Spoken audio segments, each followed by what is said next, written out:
Hi guys, welcome back to another video of mine. My name is Soraya and we're here actually to hang out today, have a nice drink, and go over another true crime story.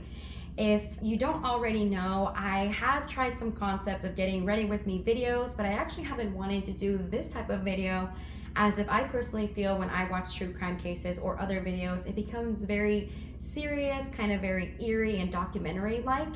And I kind of wanted to make a new concept where it could be like we could hang out and go over another true crime case if you guys are interested in that type of stuff. So yeah, here's my attempt at trying something different. So go ahead and get yourself ready with whatever hobby you're into, whether that be like if you're painting as well with me today, or maybe crocheting, reading a book, you like something in the background, or even if you're just doing dishes, this is perfect. So yeah, let's go ahead and grab a nice little drink. My drink of today is a caramel iced coffee with some vanilla cold foam. And like I mentioned, I will be painting this little cat with us today. And yeah, let's go ahead and begin today's case. All right, so I do have my little setup here. Actually, I think that before I start, I'm going to light this candle to kind of set the mood. It is kind of bright outside, as you can tell, but yeah, maybe it'll just give us more of like a romanticized moment.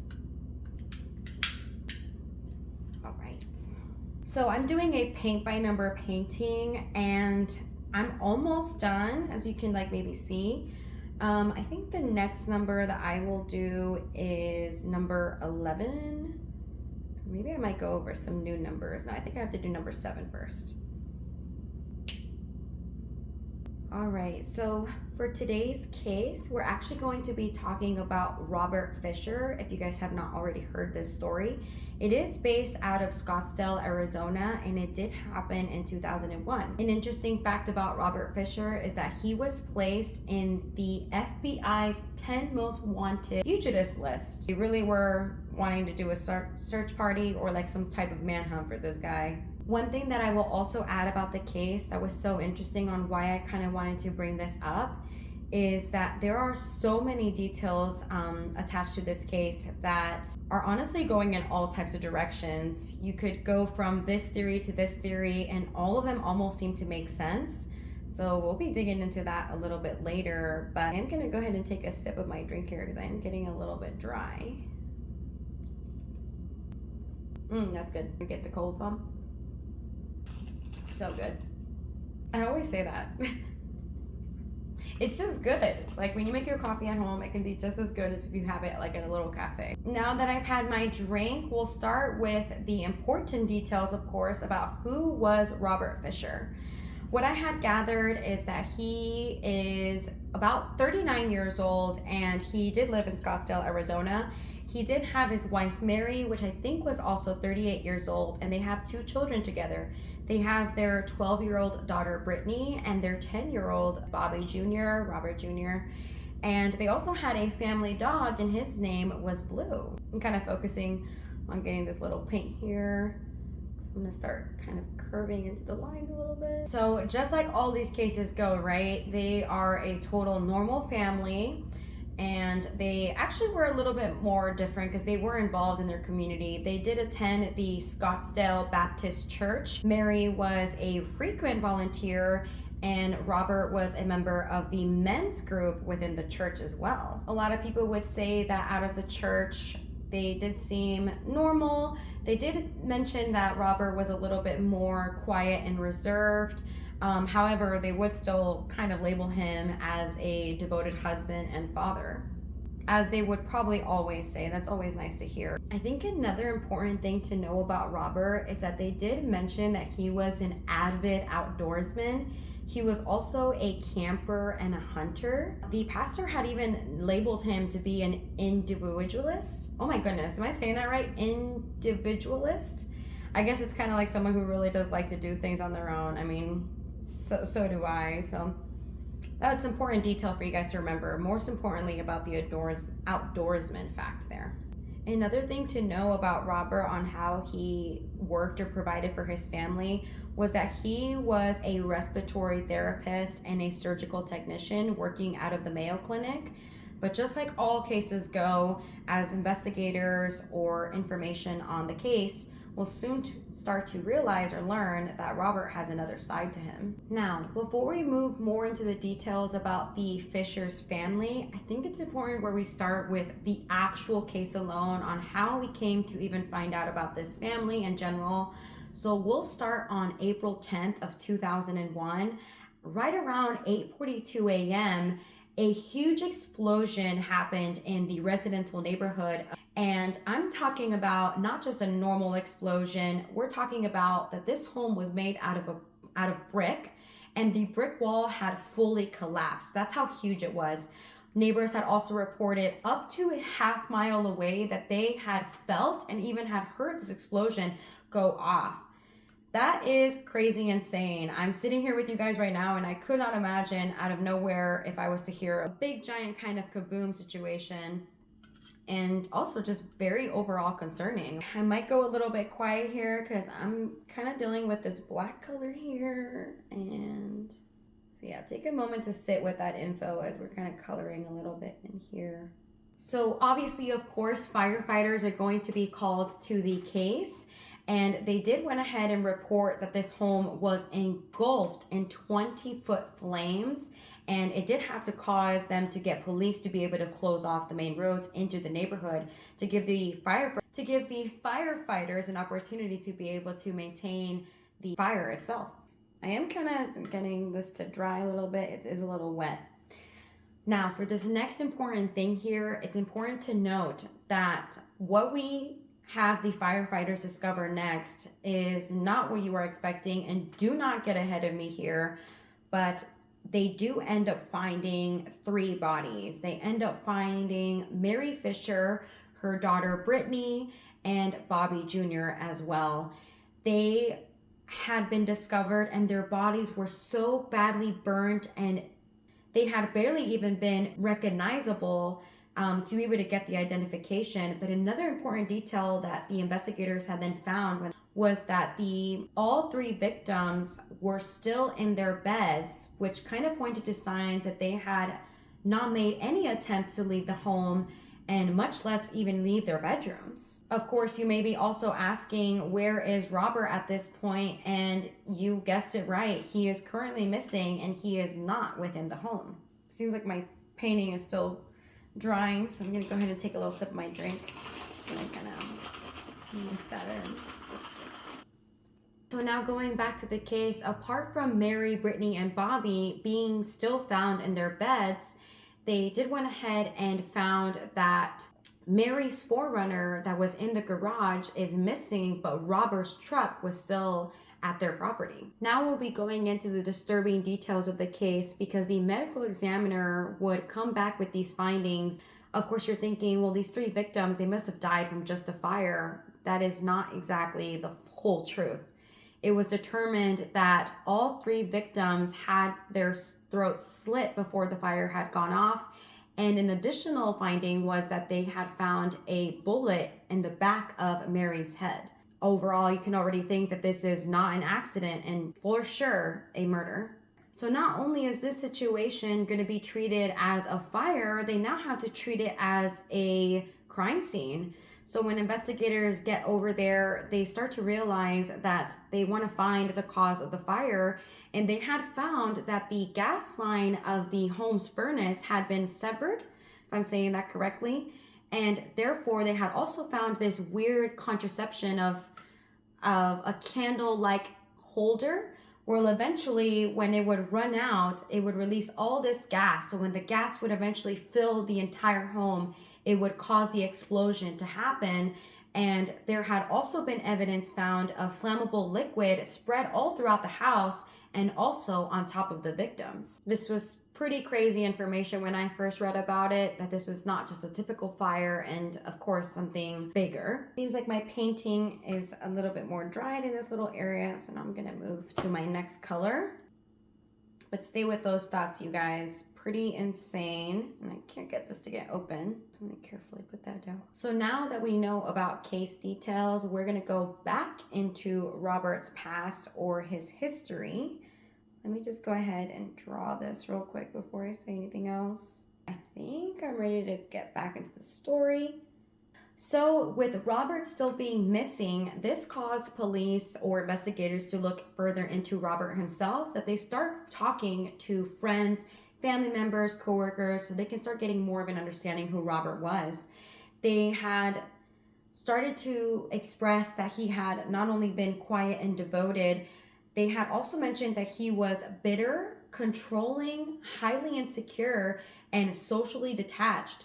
There were some disturbing stories that they had mentioned about his behavior, and keep paying attention here because this is very important to know. But for one example is that Robert had been hanging out with his family, and he weirdly shot his gun near a picnicking family just to scare them off. One of his friends had even said that when they went out hunting, Robert had wiped the blood of an elk that he had just barely killed all over his face. Very weird behavior. I would be very uncomfortable if I was there. And apparently there had also been other stories of him shooting and killing stray pets. So I guess now we can kind of say that the church knew one version of him, and his family and friends and coworkers knew a very different side to him. I think we'll soon start to realize how big of an important distinction that is. I think I kind of want to start to refer back to the... Sorry guys, I think I put in the wrong color and the wrong number. Hang on, let me figure this out. Okay, no, it's the same, or it's the right color. It's very wet right now. I think I used too much water. Do not be like me and do this. So let's give it a moment here for it to dry. We're gonna go into Robert's actual background. I want you guys to recall about the point of the candle holder and how the house came to explode. We also want to mention that Robert was not someone who knew very little about fire, or even most likely to even cause an explosion like this. It was because of actually his skills. One important thing to know is that he was ex-Navy. He had even attempted to become a Navy SEAL, but he did end up failing the program, but he had been honorably discharged. Another thing too is that I had mentioned that he's an avid outdoorsman, camper, and hunter, and this already has a lot of knowledge that would be able to cause him to kind of think more on his feet. However, after he had left the Navy before coming to Arizona, he had actually was a firefighter in California. However, unfortunately, he did suffer a back injury that had caused him to get surgery and had forced him to retire. This is when eventually he would move his family to Arizona, and then that's how he had went into the medical field next. So with all of that being said, investigators were looking at someone with military experience, survival skills, and also firefighting experience as well. So of course at this point, they're going to be thinking that this fire had been deliberately planned. That was a big word for me. Obviously, I think deliberately means that, forcefully, on purpose. Yeah, we get it. Okay, guys, I'm starting to get upset because a lot of water in this area so far without it, kind of dripping. I think it's cute. I'm not really a painter, and this paint by number is something I saw on TikTok, and I thought I'd give it a shot, and it's looking out so cute. Let me show you the frame real quick if I have it. It's put into this little frame, because I'm kind of celebrating Summerween right now. Halloween is such a fun time, and I know in the next week or so they're gonna release pumpkin at Starbucks, or just getting into the mood of making an iced chai with some pumpkin cold foam, and I'm just ready for fall. Definitely exciting. I think that it is dry enough now. I can start to color. So with the investigators looking into Robert's friends and family, they do discover that there had been some rocky situations within his marriage. At some point before the murders, Robert had an affair, and he had confessed it to his wife, Mary. Of course, Mary is heartbroken, and she had kicked him out of the house for a few days. But what was interesting to learn is that when she had kicked him out, he just went off to the woods, and he would go out there and stay out there for the next few days. Eventually, when he had come back home, they went ahead and reconciled and realized that they wanted to make the relationship work, and they had confided in their church's pastor to be able to go through counseling and to try to repair their marriage. With this counseling, of course, the pastor did confirm that yes, they were coming in to the counseling in general, and that they had also found out that members from his family had reported that he had been depressed at the state of his marriage, and that he was even having suicidal thoughts. At the same time, though, he was very determined to save his marriage. Important thing to note is that when he was approximately 15 years old, he was deeply affected by his own parents' divorce, and he had described that that part of his life had been very difficult, and he had felt that if his mother would have stayed, things would have been very different, and he himself wouldn't want to put his children through that, and to be able to really give his marriage a good shot. It's also reported that he had told family members that divorce was not an option. It's not something that he would potentially maybe take lightly, or he would think of it more as if like he really wanted to make this work because he had himself in this position where he knows what that's like. He wants to be different maybe from his parents. This is not my opinion. And it wasn't something that he really didn't want to give or maybe take lightly, I suppose. When we get to a friend of Mary, she had told investigators and police that there was actually a certain point where she had confided in her by telling her that things between her and Robert were not necessarily improving, and that she herself was considering divorcing him. This is causing me a lot of conversations, or like those subreddits that I see online about the Chris Watts case. A lot of people opinionate on him not choosing or expressing about divorce not being an option, or there's many other cases that you can even run across this through where I don't know where that mentality would come from. So now we have investigators that are picturing this man as someone who had experienced his own parents' divorce as a teenager. He, of course, was extremely afraid of his own result of his own marriage, and he had already had big, serious problems with his wife, Mary, and even facing the possibility that she was going to leave him. And then, of course, we get to April 2001. Now we're going to be moving into the night before the incident, because investigators had found out from neighbors that they had reported that they did hear the couple arguing the night before, approximately right around 10 p.m. So this would be April 9th. And at some point, with actual evidence and footage at an ATM bank, they had also found that Robert did go to the ATM to withdraw approximately $280 around, if I remember correctly, the time was 10:43 p.m. And he had also been driving Mary's 4Runner as well. So with all this information, investigators are starting to put together a timeline where Robert had murdered his family sometime between approximately 9:30 or 10:15 p.m. And then he took Mary's 4Runner. He withdrew up to $280 from the ATM, and he had left the area. Meanwhile, the house had been set up so that it would ignite and explode until hours later, and that explosion would have happened right around 8:42 a.m. in the morning, and that's when Robert had fully disappeared. When I had first gotten to this part of the case, I wasn't sure what to think, because first I'm thinking if they had an argument in the evening and just about a little bit later he was at the ATM, I kind of gave him a little bit first of the benefit of the doubt that he had left, had been upset, and was like, you know what, forget this, I'm going to take some money and like leave the house.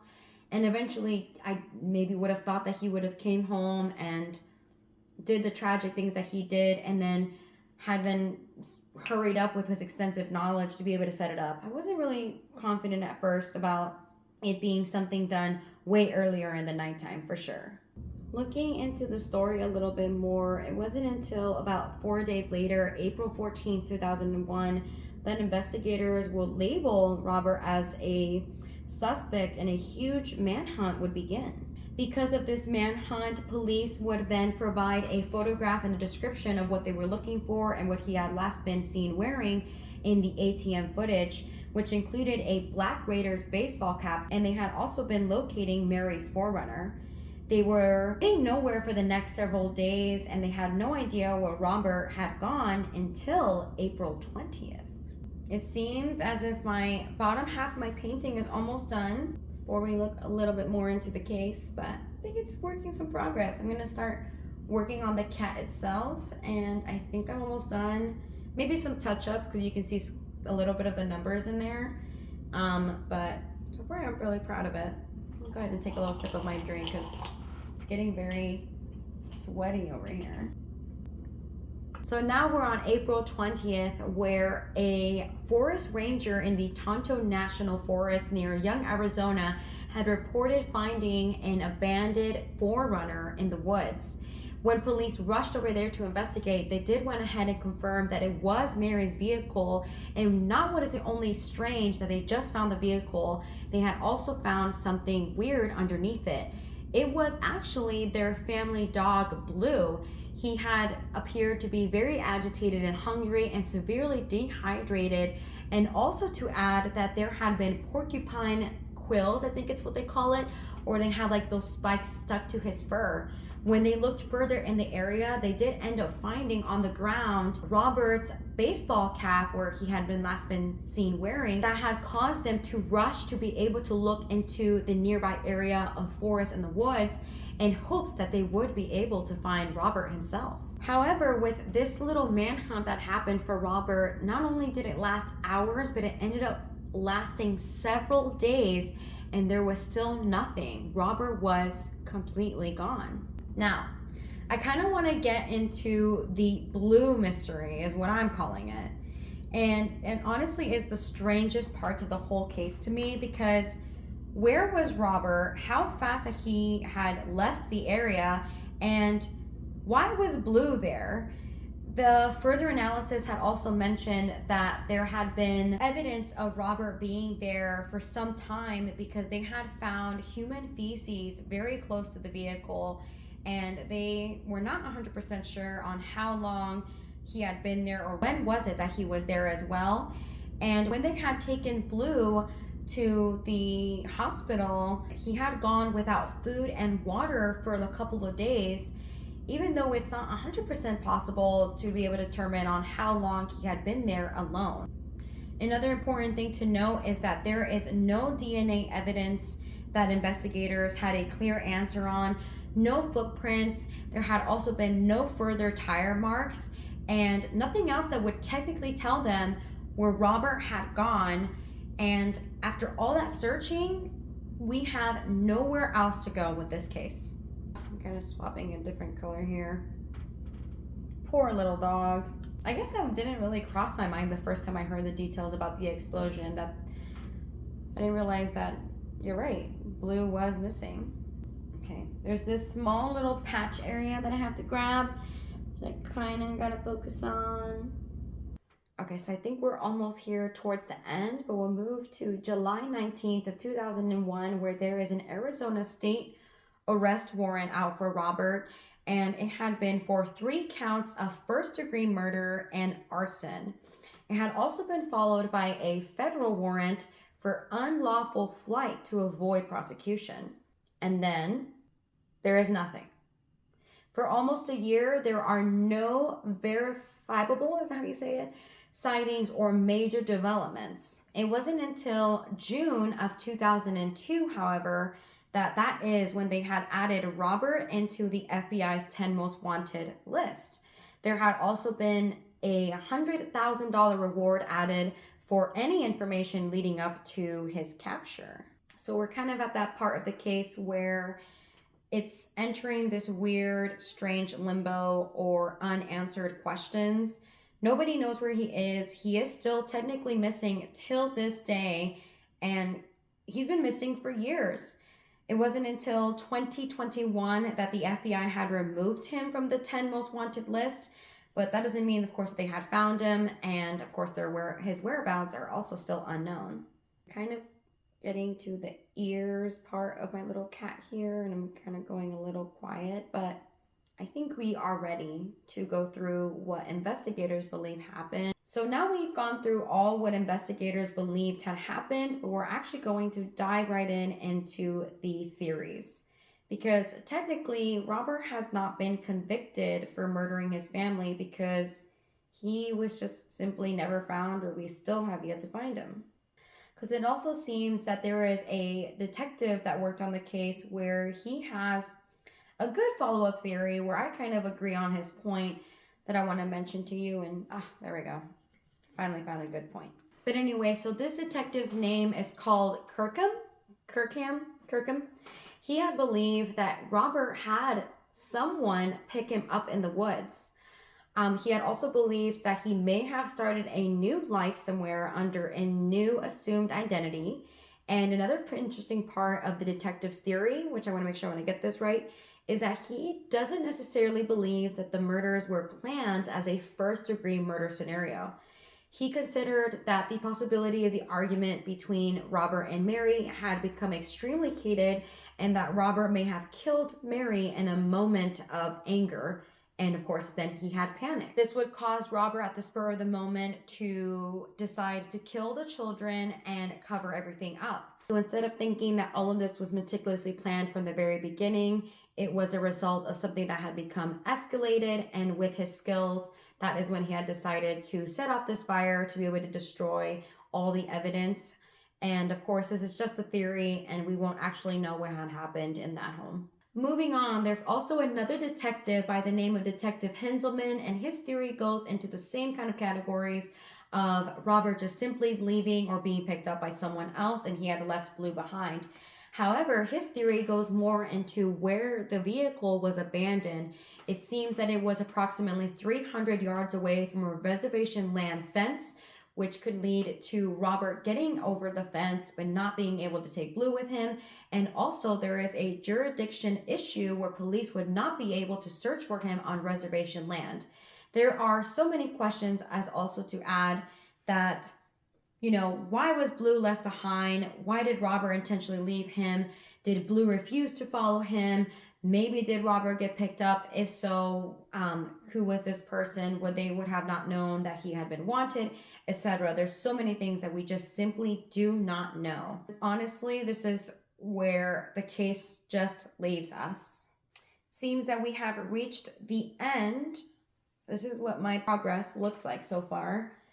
There are some sections where I'm like, I don't know what number that was, and I do have my other copy here to find out what number it was, so I'll have to do some touch-ups.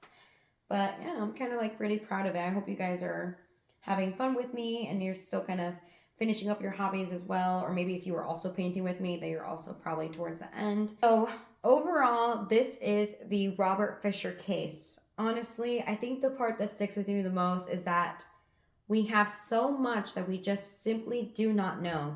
We have a strong timeline, we have footage, we know where the vehicle is, we have the family dog, we also have evidence of that it was Robert out there in that vehicle because of his hat, and evidence, of course, where the house had been deliberately set about this explosion.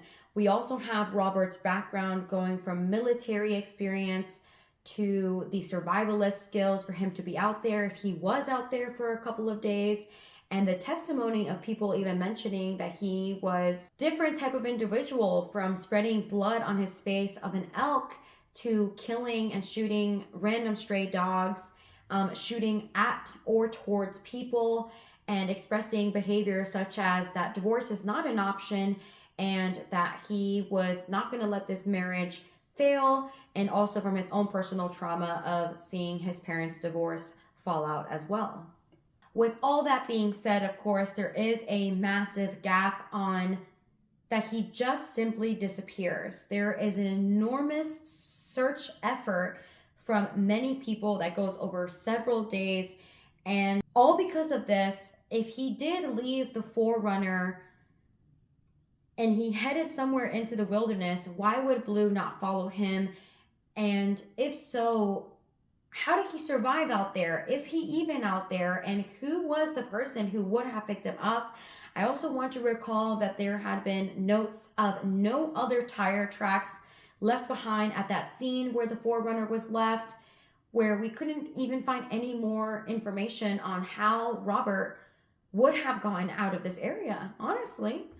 I'm chuckling at this point because obviously we can come up with theories all day and we just have to separate what we know from and what we are maybe just imagining or thinking all about at this point. The biggest thing I took away from this was researching the case, and there are so many theories, read so many different perspectives, and there is just still no definitive answer. Now, I think we have reached the end of our video, everyone.